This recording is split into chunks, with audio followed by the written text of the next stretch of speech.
Salam Pancasila. Pemirsa yang saya banggakan, kita ketemu lagi di podcast dalam rangka Bulan Pancasila. Bulan Juni nanti, Nusantara Center akan bekerjasama dengan FOKO, Forum Komunikasi Purnawirawan TNI Polri, dan Lembaga Pusaka Indonesia membuat kelas konstitusi. Satu kelas yang akan diikuti oleh 45 kader dan jaringan untuk mendalami mentalitas karakter, mentalitas konstitusi, sekaligus mentalitas Pancasila. Hari ini kita kedatangan seorang budayawan, Joe Marbun, salah seorang aktivis yang sangat peduli terhadap pendidikan berbasis Pancasila, yang malang melintang dalam diskusi-diskusi, karya-karya, serta jaringan dengan beberapa kelompok lain dalam sebuah tema menghidupkan kembali karakter dan budaya Pancasila. Selamat datang Pak Jo. Selamat datang Pak Yudi dan Terima juga kasih kepada para penonton kita pada kesempatan ini. Terima kasih atas kedatangannya di acara kita. Kita akan mendiskusikan beberapa hal, nanti Pak Marbun bisa eksplor ke pemirsa hal-hal yang pernah dialami atau yang diimpikan di masa depan berkenaan dengan Pancasila. Pak Marbun, akhir-akhir ini kita melihat gejala pendangkalan mentalitas dan budaya Pancasila di kehidupan sehari-hari. Misalnya tiba-tiba tiap hari kita mendengar begitu banyak orang berkorupsi. Tiba-tiba pejabat-pejabat kita itu ditangkap, hampir tiap hari pejabat kita ditangkap oleh KPK. Sebenarnya menurut Pak Marbun ini gejala apa sehingga semua orang kok seperti tidak hidup kalau tidak korupsi? Iya, jadi gejalanya sederhana, dia tidak takut lagi sama Tuhan gitu loh. Oke. Jadi ada fenomena baru, mereka justru menuhankan material kan gitu. Misalnya hal yang paling konkret sekarang itu uang lah. Uang kan menjadi sumber dari korupsi anak-anak bangsa kita. Orang yang cerdas tapi tidak memiliki karakter yang kuat, ya pada akhirnya juga ikut-ikutan korupsi. Dia takut kalau tidak menjadi bagian dari rejim korup kan seperti itu. Sehingga dalam konteks Pancasila, sila pertama itu tidak lagi menjadi semangatnya begitu loh. Tapi uang itulah menjadi sumber utama dalam kehidupannya. Kenapa tiba-tiba arus itu menjadi sangat deras? Tiba-tiba semua orang ingin korupsi. Kenapa itu? Kan dulu nggak sempat seperti itu. Iya, sistem kita memang mengarahkan seperti itu. Misalkan ya sederhana saja, seorang pemimpin dia bisa menduduki posisi-posisi memimpin negeri ini baik di eksekutif legislatif ya karena uang. Jadi bagi yang tidak punya uang, secerdas apapun penemuannya bermanfaat bagi masyarakat di dunia ini, ya tidak akan dianggap sebagai seorang pemimpin yang visioner dan memiliki karakter kuat. Jadi itu semua karena sistem? Iya, sistem itu. Jadi kalau menjadi misalnya ya sederhananya jadi anggota dewan, paling tidak untuk DPR RI itu miliaran, puluhan miliar seperti itu. Kalau menjadi seorang presiden triliunan kan seperti itu. Jadi sudah ada grade-grade-nya. Triliunan kenapa? Karena yang dia harus ampu ataupun yang dia harus ajak itu seluruh rakyat Indonesia kan gitu. Nah, kalau misalnya DPR kan hanya per wilayah-wilayah. Kalau DPR misalnya satu provinsi, maka uang yang harus disiapkan juga lebih besar dari itu kan gitu. Nah, sistem ini terjadi dan semakin kuat di masa era reformasi. Makanya ya ketika di dalam konteks evaluasi reformasi juga sesungguhnya sudah sejauh mana keberhasilan orde reformasi ini. Ya kenyataannya KKN itu malah tumbuh subur, malah sampai tingkat desa RT RW bahkan kan gitu. Nah, desa yang tadinya punya kearifan lokal sendiri, kita bicara dalam konteks kebudayaan, misalkan periode ini dari kelompok keluarga, karena kan di tingkat desa kan semua masih keluarga kan gitu. Betul. Dari kelompok keluarga ini, nah, pilihlah siapa yang terbaik dari kelompok Anda kan gitu. Dari tahun periode berikutnya pilihlah dari kelompok ini. Pilihlah yang terbaik dari kelompok ini siapa kan gitu. Itu untuk dijadikan sebagai pimpinan di desa. Tapi sistem itulah yang mengubah semua, bahwa memilih seorang kepala desa siapa yang banyak uangnya atau siapa yang dekat dengan sumber-sumber keuangan. Itu yang disebut oligarki itu kan. Jadi menurut Pak Marbun, banjir korupsi itu dimulai dari keberhasilan mereka merubah konstitusi. Ya, jadi konstitusi kita memang itu tadi sudah arahnya memang ke arah ke arah ya liberalisme itu tadi, dan uang menjadi dewa dalam konteks kontestasi politik dalam setiap proses-proses pemilihan itu. Nah, kalau kita balik ke soal Pancasila, kalau sistemnya sudah melenceng, kalau tata caranya sudah melenceng dari mentalitas Pancasila, sebagai masyarakat kita harus ngapain tuh biar nggak beginilah kira-kira. Betul. Gitu. Kalau kita misalnya tersesat, kita harus mencoba dulu kembali ke titik awal di mana kita memulai kan seperti itu. Apakah kemudian kembali akhirnya tidak jadi? Bukan. Kita kembali itu untuk mereorientasi lagi kemana sesungguhnya arah kita yang benar kan begitu. Jangan sampai kita tidak kembali, malah ketika kita jalankan malah semakin tersesat dan kita tidak tahu tujuannya mau kemana kan seperti itu, karena tidak ada lagi pijakan. Nah, pijakannya di dasar fondasi yang sudah salah. Nah, makanya supaya tidak begitu, kembali dulu ke pijakan awal kita di mana gitu. Nah, dari situlah kita kemudian menentukan lagi sekaligus mengevaluasi apa sih persoalan kita ketika kita jalan terlalu jauh, tapi kemudian kok ini terjadi kan gitu. Dari situlah kemudian kita menentukan langkah selanjutnya. Setelah kembali kita tentukan langkah selanjutnya mau kemana Indonesia ini. Nah, dalam konteks bernegara juga, ketika konstitusi kita digunakan sebagai alat untuk menyuburkan praktek KKN ataupun sistem kita menyuburkan praktek KKN, maka kita harus kembali ke konstitusi awal. Karena dalam konteks kebijakan bernegara kita di awal-awal, kontribusi dari masing-masing daerah untuk menyatukan diri, menyebut dia bagian dari Indonesia itu perlu dihargai, dan itu dihargai oleh para pendiri bangsa kita. Yang kedua juga kita harus melihat bahwa selain daerah-daerah ada kelompok-kelompok. Nah, kelompok cendekia, kelompok profesia yang kemudian juga turut diakomodir. Karena apa? Kebijakan-kebijakan negara ini nanti juga akan akan kembali kepada orang-orang ini atau kepada kelompok-kelompok ini gitu loh. Nah, jadi akan lebih bagus. Nah, ini juga sesuai dengan napas kita, ideologi kita, dasar negara kita itu Pancasila, kerakyatan yang dipimpin oleh hikmat, kebijaksanaan, dan pemersatu dan perwakilan. Ya, itu kalau soal korupsi kita mulai sepakat tuh. Sekarang misalnya kalau konteks lain Pak Marbun, misalnya tiba-tiba kita ini disuguhi oleh para elit yang kita tahu bahwa mereka sebenarnya tidak cakap. Ya. Tiba-tiba artis jadi politisi, tiba-tiba pimpinan agama jadi politisi, tiba-tiba orang bukan siapa-siapa lalu bisa jadi menteri. Itu kan seperti membiarkan wilayah publik jatuh pada budaya non Pancasila, budaya non konstitusi. Itu menurut Pak Marbun bagaimana itu? Kok bisa kita jadi begini nih? Karena ketika pimpinannya saja sudah disetir, ya, maka selama kita tidak mengkritisi pimpinan kita, pemimpin kita, maka itu akan berjalan terus.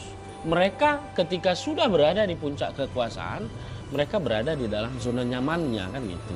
Sehingga ketika kita juga menyampaikan hal-hal yang sifatnya biasa, memberikan masukan secara biasa, paling mereka akan mengatakan, lu, saya sampai di sini tuh butuh banyak duit kan gitu. Sehingga ketika mereka mengatakan, iya, ide itu bagus, tapi saya nggak sendiri, ada yang lain juga harus menentukan. Nah, ini kan hal-hal yang sesungguhnya alasan-alasan yang dibuat. Maka ya tiada lain sebenarnya harus ada gerakan-gerakan untuk mengingatkan kembali pemimpin-pemimpin republik ini. Ya boleh dikatakan ya pilihan terakhir revolusi. Ya, karena misalnya ini hal konkret yang kita sampaikan bahwa beberapa orang di MPR RI, beberapa orang di DPD RI maupun beberapa orang di DPR RI maupun banyak masyarakat semua bercerita tentang problem-problem kebangsaan kita ini, termasuk orang-orang yang tidak cakap justru diberikan kekuasaan yang kemudian tidak tahu kekuasaan itu mau digunakan untuk apa kan gitu. Sementara orang-orang cerdik cendikia, ya kalau tidak ada duitmu, tidak ada koneksimu, ya jangan harap Anda bisa masuk dalam ruang-ruang kekuasaan itu. Nah, itulah yang dikatakan kekuasaan itu hanya dimanfaatkan untuk kepentingannya sendiri. Padahal pemimpin-pemimpin Pancasila yang kita harapkan adalah pemimpin-pemimpin yang mampu membawakan Indonesia ini menuju cita-cita kemerdekaan itu sendiri gitu loh. Ya. Nah, inilah problemnya. Kalau hanya kita sowan menyampaikan sesuatu, dia menyatakan hal yang sama. Tapi kalian harus menyadari bahwa saya setuju, belum tentu yang lain setuju. Bahkan ada anggota DPR yang mengatakan, ngapain kalian capek-capek bicara sama kami? Yang menentukan itu adalah pimpinan partai gitu loh, ketua partai gitu loh. Sehingga persoalannya ya di situ. Nah, kalau konteksnya ke pendidikan coba kita ingin tahu begitu hancurnya kebudayaan kita, budaya gotong royong hancur, budaya malu hancur, budaya tepo seliro hancur, budaya menghormati orang pintar, menghormati orang bermoral itu sudah tidak ada. Kalau kita masuk ke dalam lingkup pendidikan, kita harus bagaimana itu? Ya, lingkup pendidikan kita memang ini juga menjadi satu persoalan serius ya di bangsa kita. Pendidikan kita itu tidak juga mengenalkan siapa sih diri kita kan gitu. Tidak kemudian mengenalkan lingkungan kita seperti apa. Lalu kemudian dalam konteks keindonesiaan mengenalkan Indonesia itu seperti apa. Dan apa tanggung jawab kita sebagai warga negara untuk Indonesia ini kan ke depan. Jadi satu hal kita belum memiliki istilahnya pendidikan yang kemudian mengajak warga negara ini menjadi warga negara yang bertanggung jawab sebagai warga negara. Nah, dalam konteks kebudayaan kita harus mengakui bahwa banyak local jenius yang sesungguhnya bisa kita pelajari. Kita pelajari secara baik dan kemudian banyak tokoh-tokoh ya mungkin itu ada di buku Berlogika Pancasila ya. Logika Berpancasila. Banyak tokoh-tokoh Nusantara yang pikiran ataupun tindakan-tindakannya itu sudah serupa sesungguhnya. Yang membedakan adalah promosi, publikasi itu aja. Nah, ketika tokoh-tokoh asing dipromosikan, dipublikasikan melalui sistem-sistemnya, maka dia menjadi mendunia, kan begitu. Nah, kita jangankan kita dorong kamu harus mengingat tokoh-tokohmu, tokoh-tokoh Nusantara. Jangankan itu, merasa ada sebuah sebuah pandangan di masyarakat kalau kamu mengenal itu kamu kuno. Kita sudah memasuki zaman modern kan gitu. Sehingga apa? Akar kebudayaan kita tidak menjadi kuat di negeri kita sendiri. Justru ketika ada produk-produk asing, nah ini kemudian ini yang dianggap sebagai sesuatu hal yang hebat.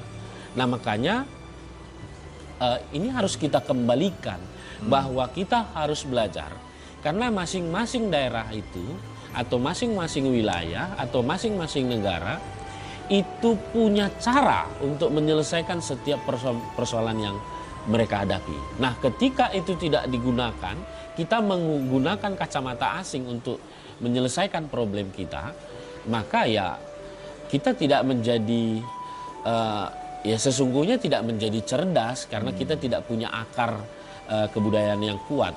Nah, kan ya. gitu. Satu hal yang ingin saya tanya sebelum kita akhiri diskusi kita, Pak Margun. Jadi menurut Anda asingisasi itu problem kita hari ini dalam pengertian yang luas, kebudayaan, politik, dan seterusnya itu? Ya, asing ini sesungguhnya telah menjadi satu persoalan yang cukup serius ya di bangsa kita. Memang kalau dikatakan, wah Anda anti asing, kita tidak anti asing. Ya. Justru kita harus belajar dari kearifan masyarakat atau pengetahuan yang hidup berkembang di bumi Indonesia, lalu kemudian mencoba menjadikan pengetahuan lain sebagai sebuah referensi untuk memicu kita bisa lebih berkembang. Bukan kemudian ibarat kata kita mengimpor dan kemudian mempraktekkannya di sini begitu. Itu yang menjadi persoalan. Jadi kita tidak anti asing, tapi bagaimana kita kuat dalam konteks jati diri kita ke-Indonesiaan ya Indonesia kan begitu. Istilahnya kita misalnya kayak saya orang Batak ya Batak. Tapi yang kemudian Batak Indonesia kan begitu.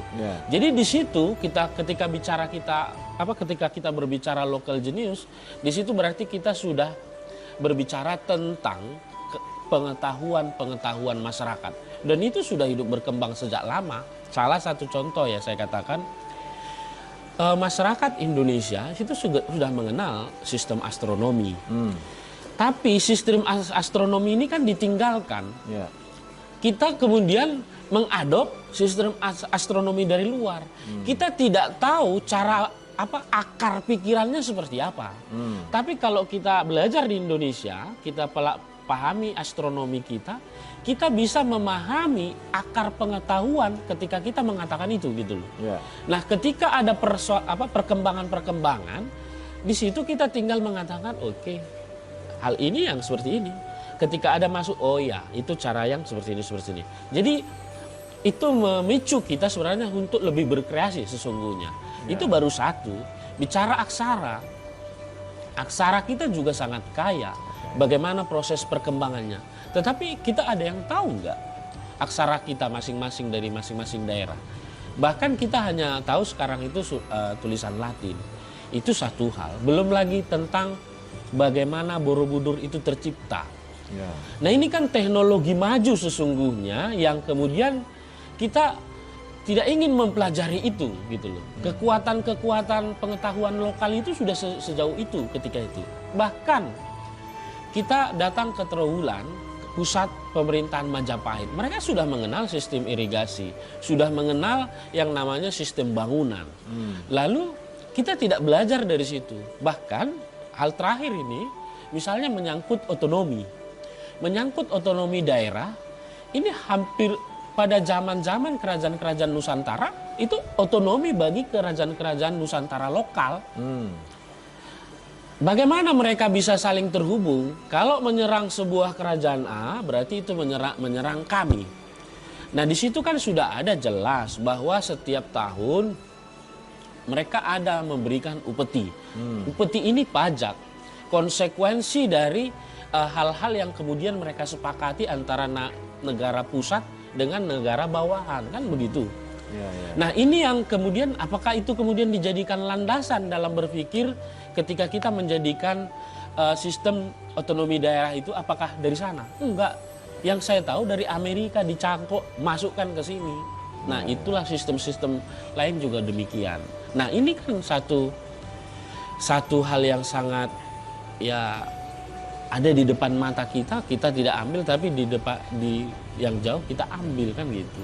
Itu, Bro. Jadi kalau kita mau simpulkan, langkah apa yang paling harus segera kita kerjakan agar muncul kembali itu mentalitas Pancasila, mentalitas konstitusi, mentalitas Indonesia? Karena ini sudah sistemik, maka konstitusi kita harus kembali ke awal. Harus kembali ya. Itu yang pertama. Lalu kemudian tentu mengevaluasinya. Dan kedepannya juga kita benahi sistem pendidikan kita. Sistem pendidikan kita benahi, ya bagaimana ke depan SDM Indonesia ini menjadi SDM yang kemudian memiliki logika Pancasila, tapi juga dalam prakteknya juga praktek nilai-nilai Pancasila itu sendiri, kan seperti itu. Ya, pemirsa, saya kira ini perbincangan yang sangat menarik karena beberapa hal telah disampaikan oleh Pak Marbun, misalnya betapa budaya-budaya kita sudah mulai habis, baik yang bersifat lokal, nasional, karena gempuran asingisasi dan pergantian sistem Ipolexos Budhankam yang melenceng jauh dari nilai-nilai Pancasila. Tentu saja ini adalah kerja raksasa, karena itu kami minta partisipasi dari semua orang yang terlibat dalam kelas-kelas alternatif di bulan Juni nanti, sekaligus partisipasi dari semua teman-teman yang cinta Indonesia, sekaligus juga tantangan buat kita semua agar pikiran, ucapan, dan tindakan kita itu tidak mengikuti pola-pola dan arus besar pengkhianatan terhadap Pancasila. Saya Yudi Haryono mengucapkan terima kasih Pak Marbun, terima kasih atas perhatian teman-teman semua. Salam Pancasila.